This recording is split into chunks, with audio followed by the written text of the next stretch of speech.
mbokk yeeg xaritu auditeurs yi salaamaaleykum ñoo ngi leen di nuyu kenn ku nekk ci sa tur ak sa sant am mbégte di àndandoo ak yéen ci iRadio 90.3 ci ITV ak ci suñu page YouTube ak fi nga xam ni moom moo di ci réseau yi àndandoo ak yéen di leen nuyu te di leen siyaare di gërëm suñuy partenaires yi di Astec le géant de l'électroménager qui a évolué ba daal di yegg si ci li nga xam ni moom moo di téléphone yi daal di leen indil ay téléphones yu yomb yu mucc ayib yoo xam ni toutes les technologies sont présentes à travers ces téléphones S7 Astec, S8 Astec, S9 et puis la haute technologie avec le téléphone portable Iris Astec di leen gërëm bu baax a baax di leen sant di gërëm bu baax tey sant Ombilico nga xam ne nag da di doon spécialiste ci lépp loo xam ne da di élégance ak belle tenue de soirée belle robe de soirée et puis lépp luy tenue casuelle ak lépp loo xam ne da di prêt-à-porter évoluer moom tamit ba daal di yegg si ci li nga xam ne moom moo di ameublement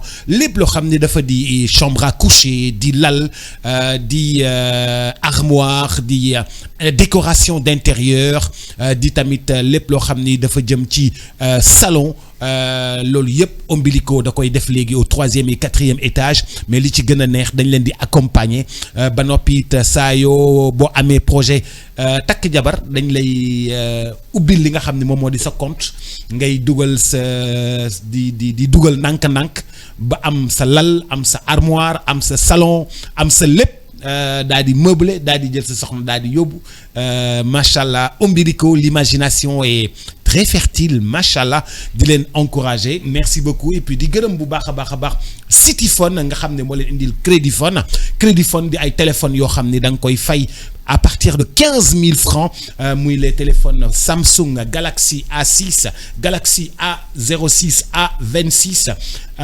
Galaxy A26 ak A56 yëpp mën nga ko am téléphone portable Samsung yooyu di ko fay ndànk-ndànk une technologie unique boo xam ne ñoom rek ñoo ko am moo lay permettre nga xam ni dinañ la ko mën a jox mais bu fekkee ni téléphone bi dafa réer mën nañ la ko localiser bu fekkee ni téléphone bi ci boppam dañ ko sàcc tamit mën nañ la ko bloquer kenn du ko mën a jëfandikoo kenn du mën a xam li nga xam ne moom moo nekk ci biir téléphone yi nga xam ni moom lañ la jox di leen gërëm di leen sant di gërëm IA service mi nga xam ne moo ñu indil les batteries DBS nga xam ni avec ces batteries da ngay am indépendance ci wàllu électricité booy tabax sa kër ñu ñëw defal la dimensionnement daal di lay proposer li nga xam ne moom moo di solaire nuyu ak ziar Alaaji Ibou Fall salaamualeykum maa ngi lay nuyu di la siyaare. Bobs maa ngi lay nuyu comme da ngay bañ kuy wax say sponsor yu bare ma bañ ci jaar. waaw muslu ci cat. waaw damay muslu ci cat de. d'accord may nuyu les gens normaux à 46% yi ñi nga xam ne daal ñu ngi jënd ay livres ak yooyu ñi si des nag moom vraiment xaw ma ci ñoom dara ñoom ak daal. ñun waa 54 ñu ngi lay nuyu. seen affaire la di la siyaare. seen affaire la di la jox sa cër ak sa wàccuwaay. seen affaire la mais ba pare di la wax ni Ibou di nga dund ak ñun de ñun 54 yi ñoo fi ëpp de. maa ngi tàpp sama xol. tàppal sa xol defal ni sa xol rek. yow maa koy bës waaw bësal sa xol. Ibou tey dama bëggoon ñu ubbee waxtaan wi démb société lañ def. tey ñu ubbee li nga xam ne moom moo di politique dugg xaaju société alors dañoo gis ni président de la république la nga doon wax ca njëlbeen ga naan dafa waroon a dem ci ñi nga xam ne ñoo ko fal dem xooli seeni yitte dafa mel ni loolu nga waxoon depuis le début dem si ñi la fal dem xool tâter le pouls aller sur le terrain écouter les gens être proche d'eux et puis les écouter les comprendre li nga digle woon dafa mel ni ci loolu le président nekk. ah mais boobu xam nga man je pense qu'ils ont beaucoup perdu de temps parce que xam nga ñoom bi ñu yegsee ba léegi ñoom dañu jublu ci ñi nga xam ne pratiquement ils n'ont pas de problème mooy ñi fi nekkoon de l'ancien régime di leen convoquer di arrêter seen ay chantier xam nga ñi amuloon problème daal la ñuy indil ay coow man je trouve que l'urgence c'était d'aller voir les gens qui ont des problèmes dans le monde rural de qualité de vie ñi nga xam ne bi ñu demee élection ba sànni seen carte dañu yaakaaroon ne ñiy ñëw dinañu teel a jublu ci seen problème boobu nag nit ki munoo régler ay problème am te xamuloo ko doo dem ba fi mu nekk seet ni mu toogee seet lan lay jàmbat pour nga mën ci jublu. Moi je trouve que la première année du régime de Bassirou Diomaye Faye aurait dû être consacrée justement à cette analyse du terrain. Boops yi ñu teg di ko def ay débat ay sur la justice ak sur la politique dialogue national ak yooyu boops. Assise de la justice, dialogue national. Boops ñun on n'a pas ces problèmes. C'est un pays qui fonctionne depuis 65 ans, bon an, mal an. Les régimes se succèdent et l'administration est là. Donc, ça, c'est même pas des discussions. C'est juste les acteurs de la vie publique, nous devons faire sen togay. Mais nous, nos institutions, notre État fonctionne. Ils maintiennent l'ordre, ils disent le droit accueil.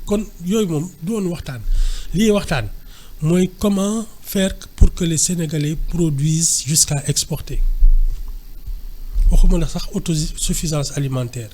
Mais que nous soyons le grenier de la sous-région. C'est ça la priorité. Tel dugg ci àll bi xool naka la ñuy organiser le monde rural. Ils ont déjà presque 1 an et demi. Hein? Mais quand même, c'est comme ça se fait actuellement.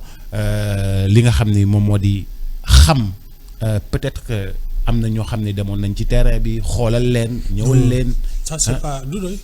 Du doy. Non. Pour que les décisions soient fortes. Xam nga kan moo am vision en principe dans l'affaire. C'est le chef de l'État, le président de la République. En principe, c'est lui qui a une vision. Et qui après la décline mu am ay gouvernement bu koy exécuter. Donc c'est à lui d'aller voir.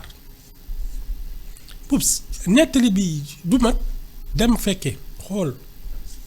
Parce que les gens peuvent te raconter que le pays va bien. Oui, mais tu sais aussi, quand le président arrive, tout se prépare. Et tout se prépare.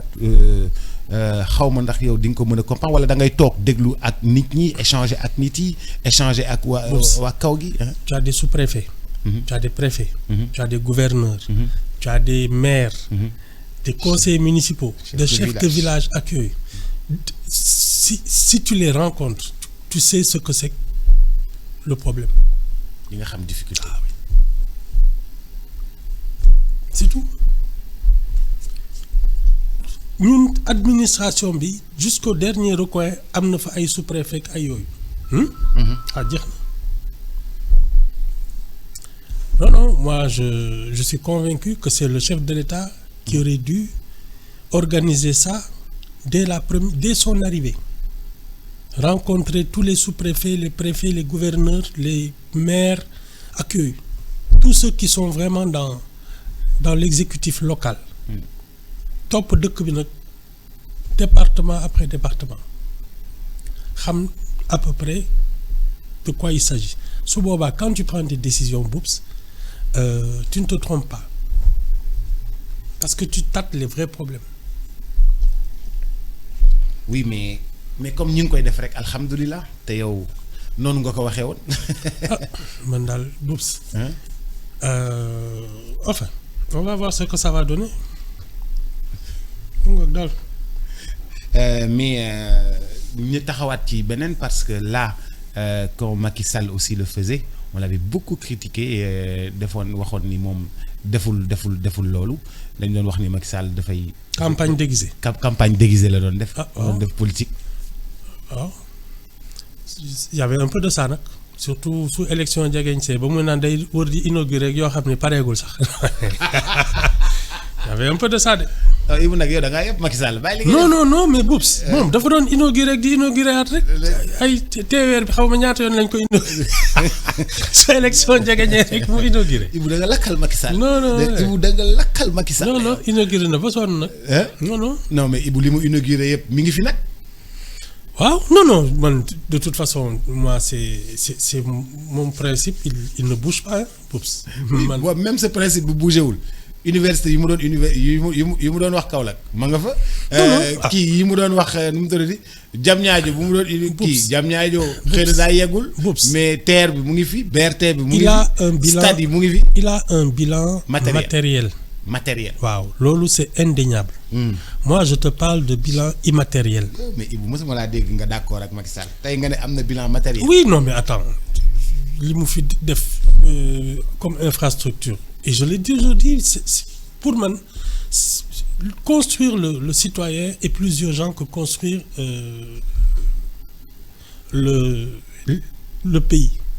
Parce que gis nga citoyenneté bi si tu ne la construis pas loo fi tabax dinañ ko yàq parce qu'on ne sera même pas capable de l'entretenir on ne saura même pas quelle est la valeur de ce travail parce que defuñ ko c'est ça le problème. Nous, on a négligé l'aspect humain. Construire la citoyenneté, c'est ça qui est important. Oups. Après, tu as des citoyens compétents et qui veulent construire leur pays. Mais si tu as des gens tu as vu que pendant les événements là, oui, ils ont essayé de brûler. Couper les trucs du TER avec eux. C'était là le problème. Ils ont essayé de couper l'électricité, de brûler les trucs et tout ça. Tal nañ fi ay station ak yooyu. Bu fekkoon ni le citoyen a été. bien tabax nañ ko formé bu baax. waaw du def lool. mukk du ko xalaat sax. parce qu'il est conscient de son rôle. moom defar lay moo koy gënal yàq. C'est ça le problème. On a négligé la citoyenneté. Il fallait, pour man, il faut investir dans l'humain. Def leen ay nit. Voilà. Ça, c'était notre problème. Surtout que l'un n'empêche pas l'autre. Mais il faut avoir, pour man, il y a une hiérarchie. Le vrai problème, c'est l'humain d'abord. Le matériel, su jotee dina yomb. Ouais. Oups, les grands pays là, comme Haïti ak yooyu. dañuy yar seen njaboot. moo tax tu as vu comment ils construisent leur pays et ils construisent même les pays des autres dañuy yar seen njaboot. Ils construisent leur pays et ils construisent même les pays des autres. waaw fii ku fi bëgg ay ngandam chantier da ngay dem wuti entreprise chinoise. wala du loolu. dañu leen yar jàngal leen. Oui. Ça c'est non, ça ne pardonne pas. Éducation. Ah non. Si, Boups, c'est ça la vraie. C'est ça l'investissement bi wóor. waaw moo gën a mooy éducation. waaw nit da ngay investir ci nit ñu xam lu baax bëgg lu baax. xam fu ñuy taxaw ak luy bañ a dugg li seen yoon nekkul. Tu te réveilles le matin, tu fais ton travail. C'est ça un pays organisé. man daal enfin ku nekk daal ak ni nga ko gisee am na ñuy tiitaroo ay TER ak yooyu c'est bien. Mais non, il y a un bilan matériel mais man. c'est que yow da ngaa xam nga dëkkoo banlieue aussi duggoo si affaire yi di dem. ay te ngay duggoo si affaire yi di dem géejawaay xam nga yooyu yow du la saf. yow da ngay génn fii yéen ay boy town ngeen da ngeen di génn fii dugg seen kër yi. waaw mais les gens qui sont dans les régions enclavées là. Dans l'est. ak yooyu. mais ñoo gën a soxla autorail koo gis. parce que fii la ñuy toog naan que y a même des productions ay banaan ak yooyu yuy toog di yàqu parce que ça peut pas se déplacer ñoo gën a am problème mu ay infrastructure que tout le monde. Le train il y avait même un projet foog naa à partir du fer là boo xam ne dañ ci naroon boole.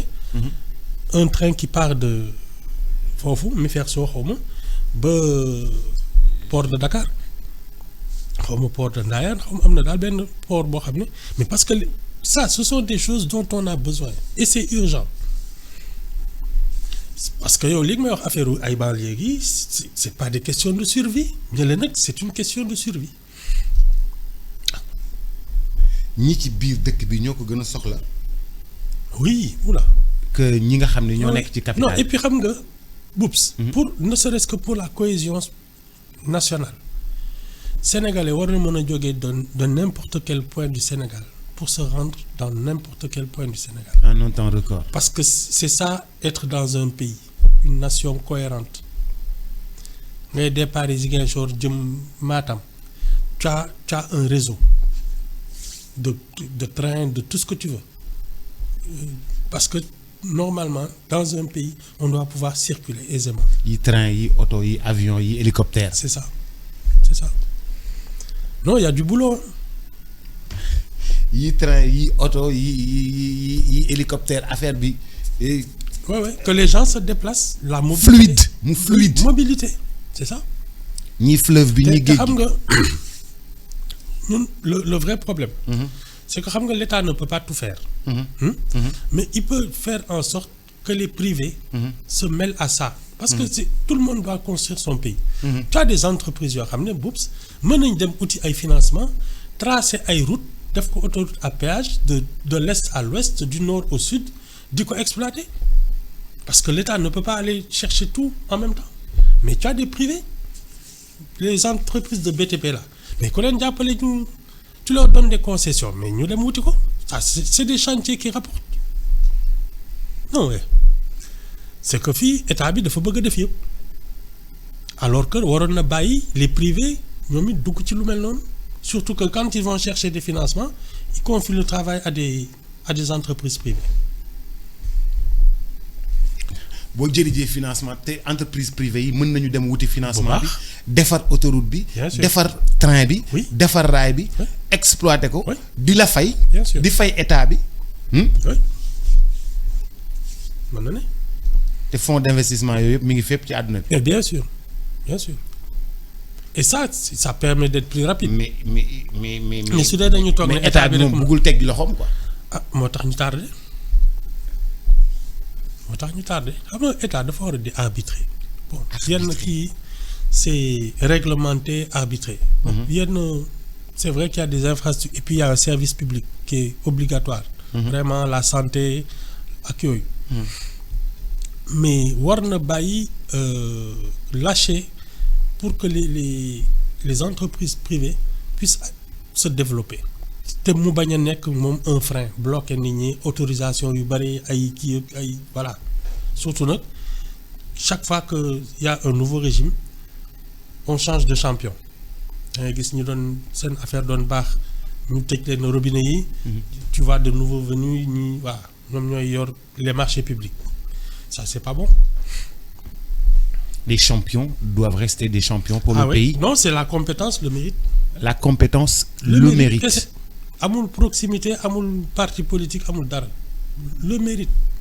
Quelqu'un qui fait 40 ans de BTP et à qui on n'a rien à reprocher, mais selon les régimes, il ne doit pas pouvoir perdre ses marchés. Ah, mais il faut savoir que affaire yi demeewul noonu. Mais moo ñu tardel. Mais xam nga ne fii affaire yi demeewul noonu. Oui, mais moo ñu tardel. Moo ñu tardel. Ñi amoon proximité ak Abdoulaye Wade. Bi Abdoulaye Wade demee ñoom ñëpp dañ leen nangu seen yëf. ñi am proximité ak Macky Sall ñoom ñëpp dañoo nangu seen yëf. ñi am proximité tamit fii nii depuis Abdou Diouf ñi am proximité tamit ak ñi fi nekk nii bu ñuy demee tamit dañuy nanguwaat seen yëf. C'est tout. C'est xanaa looloo tax nit yi di gourmand léegi ak di profito. Ah bon. mais le problème c'est qu'on est obligé de recommencer à zéro. À tout le temps on recommence. Oui, une transition, pendant 1 an ou 2, les affaires ne tournent pas. Parce qu'on est en train de démolir des champions et d'en fabriquer. Mais pourtant, il y a un secteur qui est du Par exemple? Assurance du domaine non, banque du domaine non. Ça résiste aux intempéries politiques.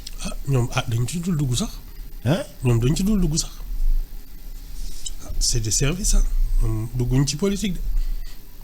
C'est des assurances. Mais il faut quand même remarquer que les banques, quand même, selon, par exemple, les banques françaises sont en train de partir. Oui, GBS veut partir. Oui. B6 Demna, racheté par Sounou. Oui, mais parce que nous nous aussi. Non, je pense que c'est parce que... Si. Non, je suis persuadé que c'est parce que si on n'est pas aussi rentable que dans d'autres secteurs. Non mais non Ibou ñun ñoo leen wax nañu dem. Non. Si. Non. On a demandé aux Français de partir dans tous c'est, les sens. Non, c'est avant ça. Oui, c'est avant ça. Mais non, Ibou, ça fait plus de 10-15 ans je pense que ce discours-là, fait le tour de l'Afrique, de toute l'Afrique de l'Ouest. Non, man li ma gën a gëm c'est que ils vont se reconvertir dans des zones où investir est plus rentable. Parce que tam am na ay dëkk yoo xam ne quand tu mets ton argent, tu trembles. Parce que d'abord l'instabilité politique, l'économie, c'est rien du tout ak yooyu xam nga sénégalais yi surtout enfin nous on est des comment on appelle ça des mauvais payeurs. Non duñu mauvais payeur dañoo amul rek. fii balaa ñu lay lebal dinañ la laaj ay këyitu kër rek parce que wóor mais il y a des pays où tu waxuma këyit kër dañu def sa bilan santé. waaw xam bëgg xam kañ ngay dee. je te dis. ne la sa maam ban feebar la amoon. c'est ça. ne la kii nu mu tuddati ndax sa famille amoon na ko amoon diabète. ak ku gaaw ndaxte ñuy gudd fan ak yooyu. waaw ndax da ngeen di 5 ans. ah c'est ça. balaa ñu lay lebal leen la koy laaj. yóbbu la si docteur bi mu seet la. ay mais nag à juste titre dañ lay bañ a lebal seen xaalis nga dee. non mais xoolal man je pense qu'il y a un autre système foog na anglo-saxon yi. ñoom du waajil ci boppam la ñuy kii mais c'est son projet. te dañ koy accompagner dañuy dugg ci business bi lekk ci financer ko mais ñoom ils en tirent profit mais et ils prennent des risques avec toi. Mais ñun fii la banque pratiquement elle prête souvent à des gens qui n'en ont presque pas besoin parce que am nañu patrimoine am nañu yëpp ba pare rek duñu partager les risques. C'est toi qui prends tout. Si ça se casse la figure ñu nangul sa alal. jaay ko ak yooyu. boobu su loolu rek casse-tête la. mais Ibou tamit doo lebal ku amul patrimoine. ku am patrimoine boo xam ne dala koy garanti. kooku ngay lebal pour man. c'est pas le bon état d'esprit. Moi c'est une activité qu'on doit financer. Pas un patrimoine. Quelqu'un qui a un patrimoine, il peut se débrouiller. Mais qui nga xam ne il a la bonne idée. Le bon projet. Ça mérite d'être et prendre des risques pour ça. Mais pas ay waa ji bon il a des maisons, il a des ceci, il a des cela. Non. li ñuy tardel, c'est que tu vois des jeunes, des gens qui ont de bonnes idées. Mais personne ne prend le risque de les financer. Parce qu'ils n'ont pas de patrimoine. Et ça, tu tournes en rond. Parce que ñi nga xam ne qu'ils ont de l'argent, ils n'ont pas besoin de ça. Ceux qui en ont besoin, moi, ils démarrent leur truc, ils ont besoin de vrais financements qu'eux, ils ont un bon projet, mais les banquiers doivent plonger avec eux. Mais d'une côté. Non, ouais. Il y a des gens qui... Et c'est pour ça que je te parle, par exemple, des établissements financiers spécialisés en culture. Yo, tu as un film, un sujet accueilli, tu as du talent. Mais l'économie de la culture, c'est pas comme quand tu achètes un conteneur de riz, jaayko accueilli, parce que tu peux rester pendant 1 an, di liggéey rek, et tu as besoin quand même de vivre. Ay financement yoo xam ne en se disant, une fois que l'affaire est lancée, tu prends quelques années pour récupérer ton argent. Que ce soit en littérature, que ce soit dans même musiciens, des musiciens qui ont du talent accueilli, mais ils ont besoin de rester un temps pour faire de la création. Pour faire de la création, se répéter, accueillir et produire. Mais ça, il faut un établissement financier qui comprenne ça et qui accepte de plonger avec. Loolu fii benn banque du ko fi def. Benn banque du financer un projet culturel. Non. teew mi teew rek. boo amul xaalis donc ci culture mënuloo liggéey. C'est ça de. Or, mais c'est comme le sport ak yooyu boobu yooyu yëpp ce sont des montages particuliers xam nga. nga xam ne on doit trouver des leviers de financement adaptés à ça parce que ce ne sont pas les mêmes activités ba pare xam nga y a pour man le sport la culture ce sont les ambassadeurs de notre savoir-faire. Parce que les artistes les sportifs ak yooyu ils vont faire que le nom du Sénégal fasse le tour du monde. Oui, ils sont des ambassadeurs. Ce sont nos ambassadeurs. Une fois que ñoom ils vendent le Sénégal, c'est après que le savoir-faire sénégalais doit s'imposer. Parce que dañuy naan mais c'est quoi ce pays où il y a des gens qui brillent. Dañuy dem seet. Tu viens ici, tu es bien reçu. Tu vois des créateurs de trucs, tu vois des industries, tu vois tout ça, tu te dis mais attends, je vais me fournir maintenant au Sénégal. Parce qu'ils savent travailler. C'est une chaîne. On a eu un problème, je pense, depuis les années 80. C'est qu'on a opposé la culture au reste de l'économie. Parce qu'on disait que Senghor, c'était un farfelu. Et que les vrais problèmes, c'était l'agriculture, l'industrie, le chaos. Or, pour moi, la culture et le sport, ce sont la com d'une nation. C'est comme ça qu'on te connaît le plus souvent. Léegi nag le reste, c'est-à-dire ceux qui travaillent dans l'agriculture, le secteur primaire ak yooyu, c'est à eux ensuite de confirmer que ça, c'est un pays de progrès. Parce qu'ils savent travailler, ils savent produire. Je donne un exemple. Japonais yi ni ñuy defee seen làmb bi noonu ni ñuy bëree noonu. sumo xam nit yi dañuy jóge fu nekk. ci période ñëw seetaan si.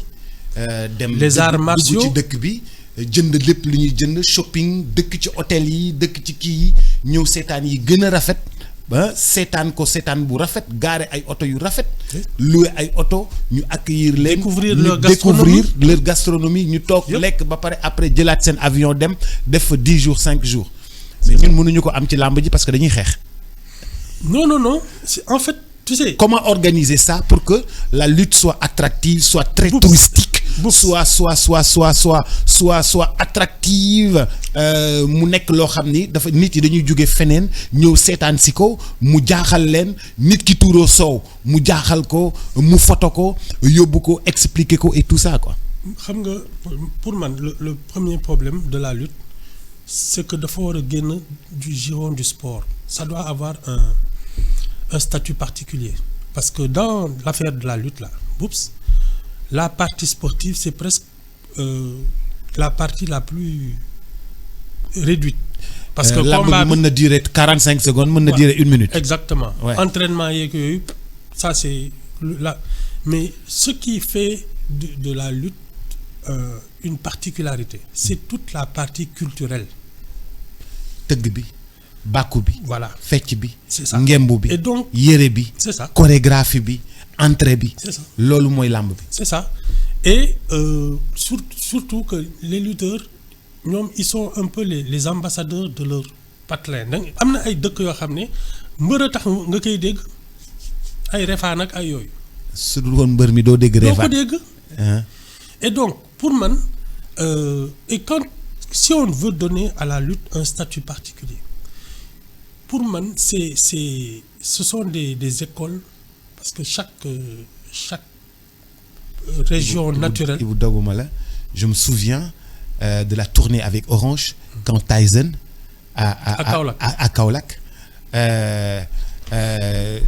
Mais c'était extraordinaire. Cette ruée-là après la victoire de Tyson, àndandoog le sponsor dem dans la ville pendant 3 jours, faire vivre la ville, remplir les hôtels, faire vivre dëkk bi yëpp. Donc nit ñi jaay ay t-shirt Tyson, nit ñi jaay ay mbaxane Tyson, nit ñi jaay ay kiiw Tyson, ñu pare ñu ñibbisiwaat. On devrait s'inspirer de ça. Parce que Orange l'avait fait. Xam nga lan mooy wax ci man. Les écuries là, on doit les transformer en académie. Et pas seulement de lutte, mais en fait c'est l'enseignement non seulement du sport traditionnel, la lutte, mais surtout des métiers traditionnels. Parce que nous avons l'agriculture, l'artisanat. Parce que dans une écurie, tu as un champion et tu en as peut-être 100 autres qui auront peut-être une carrière, mais qui seront formés à d'autres métiers, qui tournent autour. La musique, la danse, tout ce qui est culture. tout ce qui est culturel. et artisanat. et écurie yi loolu lañ leen war a sant. parce que surtout que dañuy am ay supporters ak yu bare. L'enfant de Diamaguène là Siteu. c'est ça. ñooñu Siteu dañ mës nga gis Siteu bu déplacé wu. di dem làmb. waaw si Siteu du caaxaan. ah. Siteu du ay caaxaan. non xam nga pour man c'est vraiment par les écuries de lutte qu'on doit pouvoir canaliser yenn formation yi. formation au métier de l'agriculture, de l'artisanat ak de la culture. En plus du sport. école de lutte bi académie la war a nekk. académie la doon et puis nag dafay am ay métiers ci biir centre de production. parce que man li ma gëm mooy les supporters de Modou Lo là qui sont aux Parcelles Assainies. bés bu ñu xamee ne ci kii am ferme am la ñuy génnee yenn produits. loolu la ñuy njëkk a jënd bàyyi li ci des. parce que c'est un signe de tamaate Modou Lo d'identité. kaani Tyson amoon na fi kaani bu dijj sax. bu saf. oui.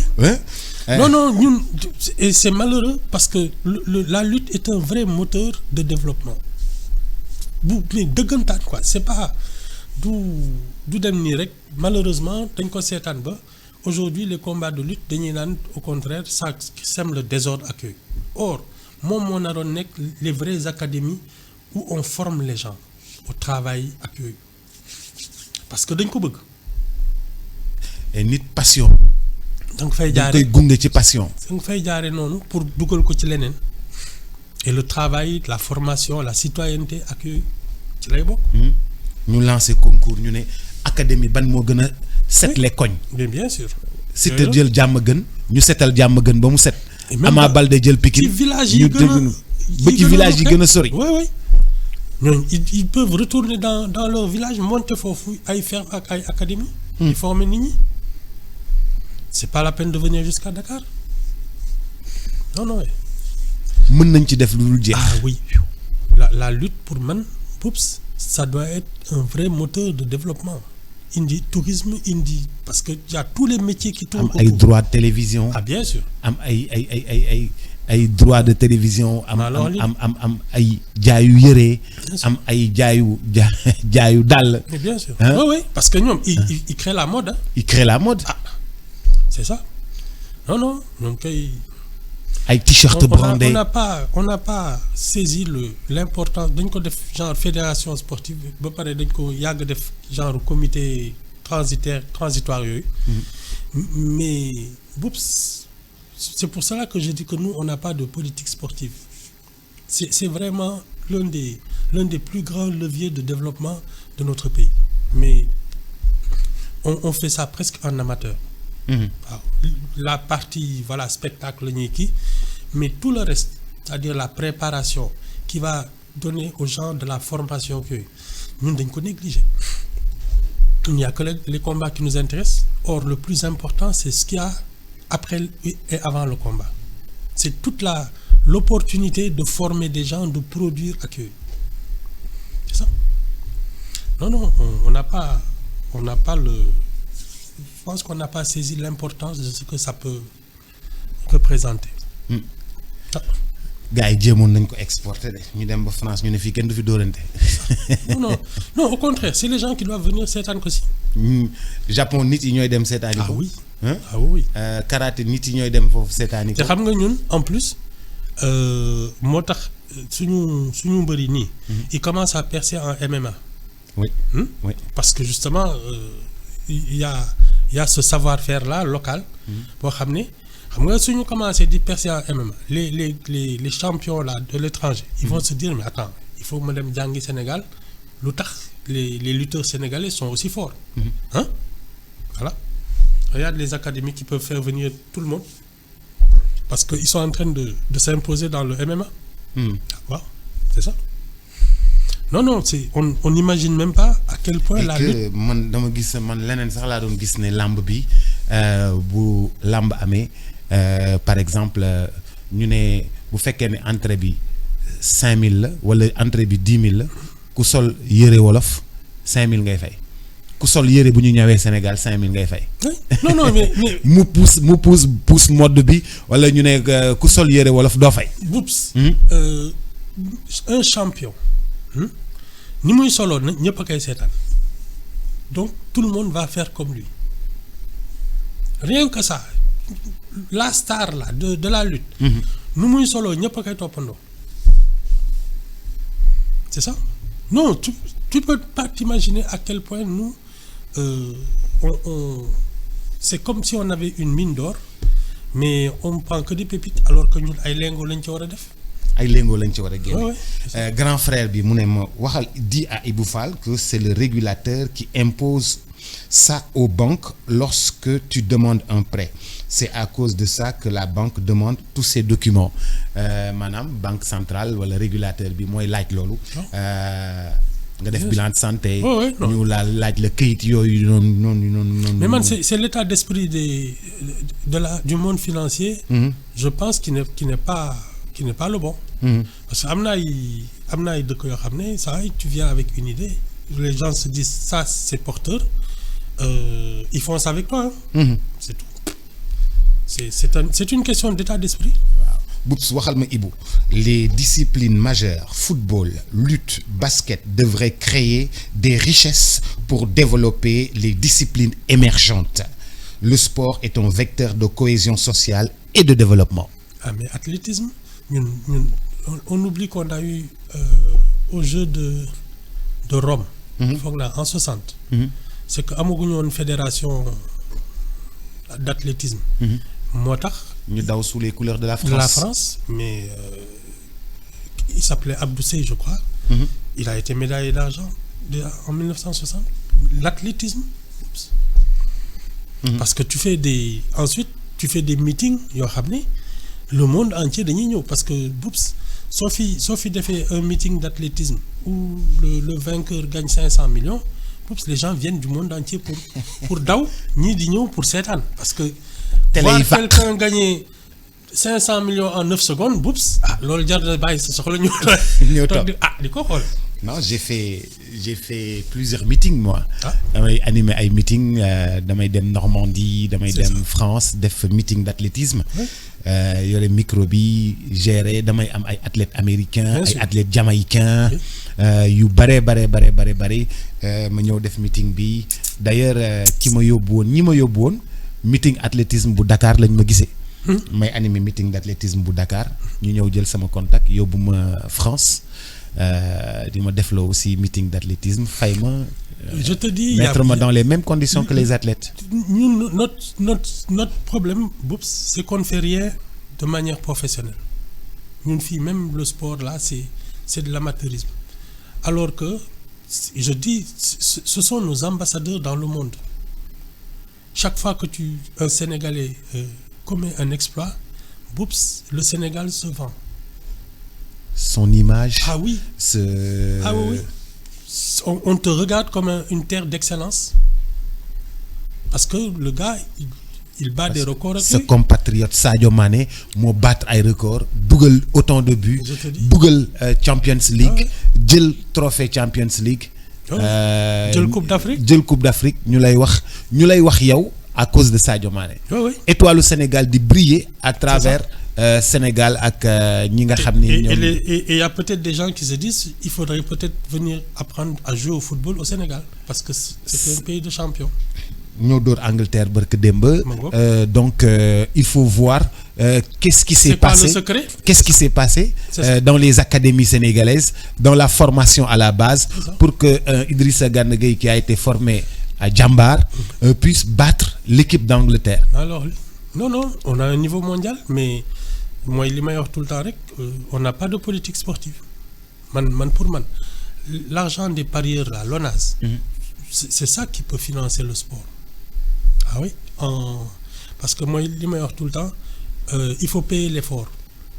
Le jour où on organisera des courses des meetings où les gens vont gagner beaucoup d'argent les champions là xam ne après même leur qualité de vie va s'en ressentir mais Boubs après ils feront le tour du monde et ils vendront le Sénégal partout l'excellence sénégalaise mais ça c'est un investissement c'est une politique surtout que nous on a un pays à majorité jeune xam nga su doon ay dëkku màgget sax nga mën a kii mais un pays à majorité jeune car entre le sport et la culture à boire et à manger maa ngi lay gërëm bu baax di la sant. waaw ba. Semaine prochaine Inch'Allah. Demain ce sera au tour de El Hadj Baba Ndiaye borom mbaa yéen a nga ca borom revue de presse Inch'Allah il sera avec vous demain. D'ici là portez-vous bien. Merci à toutes et à tous. Les réactions ont été nombreuses. J'ai pas pu tout lire si sama téléphone mais maa ngi leen di gërëm bu baax a baax di leen sant di nuyu Adjaratou Fat Sonko ca dëkk ba foofu nu tudd. New York. jërëjëf El Hadj Ibou Fall. waaw ba semaine prochaine ma jox la livre Fat Sonko nga dédicacé. mukk doo ko dédicacé. mukk mais Ibou lu tax doo ko dédicacé. réew rek. Ibou mosoo réew. di leen gërëm bu baax di leen sant ciao à toutes et à tous. Merci et à très vite.